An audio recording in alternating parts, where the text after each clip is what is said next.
दोस्तों, भारत में कैशलेस को बढ़ावा मिलने के बाद पैसे के लेन देन के लिए चेक का प्रयोग बहुत अधिक बढ़ गया है। ऐसे में चेक बाउंस और चेक में धोखाधड़ी की समस्या आम बात हो गई है। चेक से पेमेंट को भरोसेमंद और लीगल बनाने के लिए सरकार ने एनआईए एक्ट बनाया था, जिससे कि कोई भी चेक के लेन देन में धोखाधड़ी ना कर सके। इसलिए आज के वीडियो में एनआईए एक्ट 1881 द्वारा चेक बाउंस से जुड़े मामलों में चेक बाउंस से लेकर के चेक बाउंस का केस जीतने तक की कंप्लीट प्रोसेस बताएंगे, जिससे कि चेक बाउंस होने पर आप अपने पैसे को पा सकेंगे और आरोपी को सजा भी दिला सकेंगे, वह भी कोर्ट केस के खर्चे सहित। तो चलिए आज का वीडियो स्टार्ट करते हैं और महत्वपूर्ण जानकारी जान लेते हैं। तो दोस्तों, चेक बाउंस का केस निगोशिएबल इंस्ट्रूमेंट एक्ट 1881 अर्थात एनआईए एक्ट 1881 की धारा 138 के अंतर्गत दाखिल किया जाता है। अगर आपको किसी ने चेक दिया है और आप उसको कैश कराने के लिए बैंक में जमा करते हैं, तो कई बार कुछ कारणों की वजह से बैंक चेक को डिसऑनर कर देता है, जिसकी वजह से चेक पर अंकित धनराशि चेक जमा करने वाले को प्राप्त नहीं होती है। इसी को सामान्य भाषा में चेक बाउंस बोलते हैं। जब भी चेक का बाउंस होता है तो चेक को प्राप्त करने वाले व्यक्ति के पास चेक बाउंस का केस दर्ज करने का अधिकार होता है। तो दोस्तों, लेन देन के जितने भी मामले होते हैं वो सभी सिविल मामले होते हैं, लेकिन जो आपका चेक बाउंस का मामला है वो एक प्रकार का क्रिमिनल मामला होता है, जिसकी कार्यवाही एक क्रिमिनल कोर्ट का जो मजिस्ट्रेट है उसमें होगी। दोस्तों, चेक बाउंस के दंड के रूप में चेक जारी करने वाले को चेक की धनराशि का दोहरा जुर्माना और 2 साल तक की सज़ा सुनाई जा सकती है। इसके साथ साथ दोस्तों, कोई भी चेक जारी करने वाले की तारीख से लेकर के 3 महीने तक ही वैध होता है। इसलिए जो भी चेक प्राप्त करता है उसको चेक पर लिखी तारीख से 3 महीने के भीतर चेक को बैंक में जमा कर देना चाहिए। अर्थात इससे समय सीमा में अगर आप नहीं जमा करते हैं तो फिर लायबिलिटी आपकी हो जाएगी। तो दोस्तों, चेक बाउंस के कारण जान लेते हैं।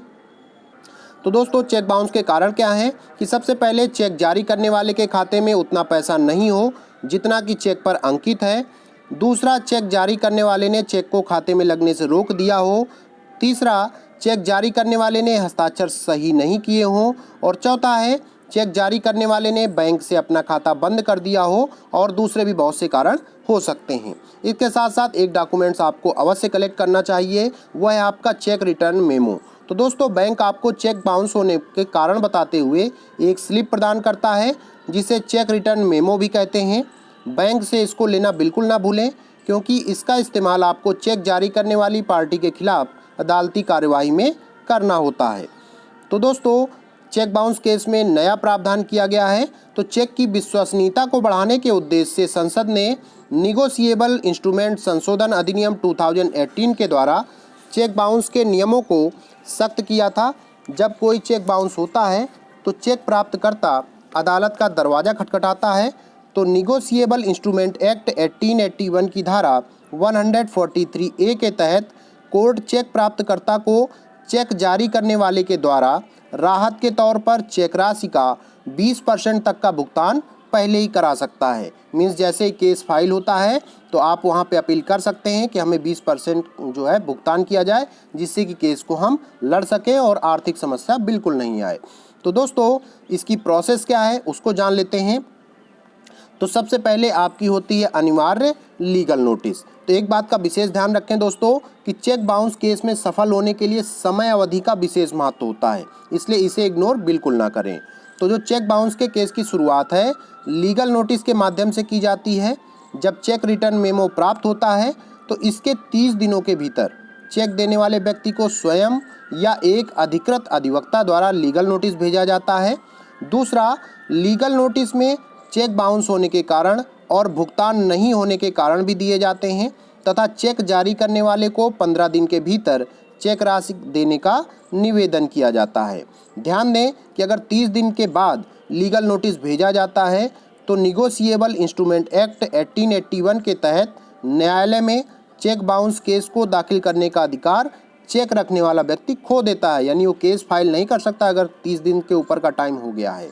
तो दोस्तों, अब आगे की प्रोसेस जान लेते हैं कि अगर दोषी पार्टी 15 दिन के भीतर चेक राशि का भुगतान नहीं करती है तो उसके बाद 30 दिनों के भीतर चेक बाउंस का केस दाखिल करना होता है। अगर चेक अकाउंट के माध्यम से जमा होता है तो जिस थाना क्षेत्र के अंतर्गत वह ब्रांच होती है जहां चेक प्राप्तकर्ता का अकाउंट है, उस थाना क्षेत्र के मजिस्ट्रेट के न्यायालय में चेक बाउंस के केस को दाखिल किया जाता है। तो दोस्तों डॉक्यूमेंट्स कौन कौन से आपको लगाने होते हैं, तो आप इस बात को समझ लें कि सबसे पहले आपका वो चेक होगा जो कि बाउंस हो गया है।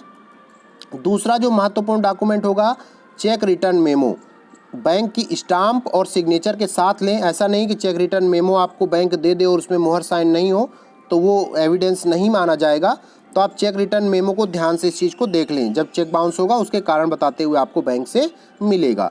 तीसरी महत्वपूर्ण चीज़ है लीगल नोटिस। जो लीगल नोटिस आपने जो है अपने विरोधी पार्टी को भेजी थी अपने किसी वकील के द्वारा, तो उस लीगल नोटिस को और उसके बाद जो है उसको आपने जिस भी माध्यम से भेजा, जैसे स्पीड पोस्ट किया आपने तो स्पीड पोस्ट की रसीद, और उसके साथ साथ उस नंबर के माध्यम से इंटरनेट से आप उसको ट्रैकिंग निकाल लें कि जैसे स्पीड पोस्ट ट्रैकिंग तो किस डेट में वहाँ रिसीव हो गया या नहीं रिसीव हुआ, वो सारी चीज़ों का प्रूफ आपको नेट से मिल जाएगा, उसे निकलवा लें।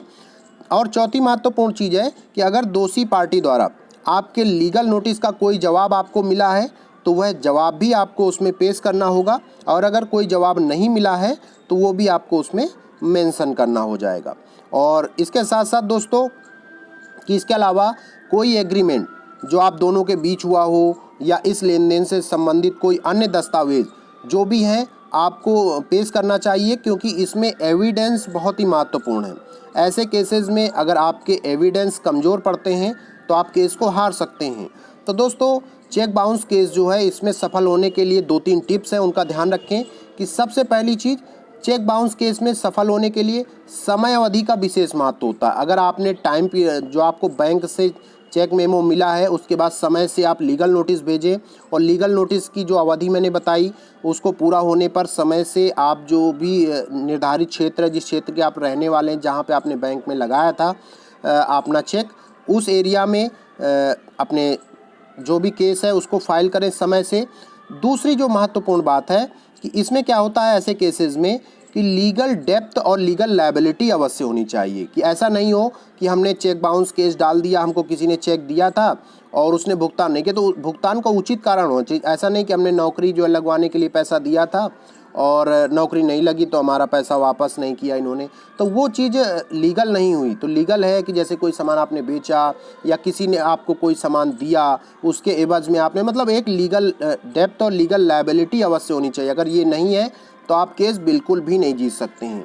तो दोस्तों ये क्रिमिनल केस है और इसमें जो प्रक्रिया होगी वो आपकी जो पूरी प्रक्रिया है CRPC की लागू होगी। तो परेशान बिल्कुल मत हो और एविडेंस का विशेष ख्याल रखें। तो दोस्तों आज का वीडियो कैसा लगा ज़रूर बताएं। बहुत बहुत धन्यवाद।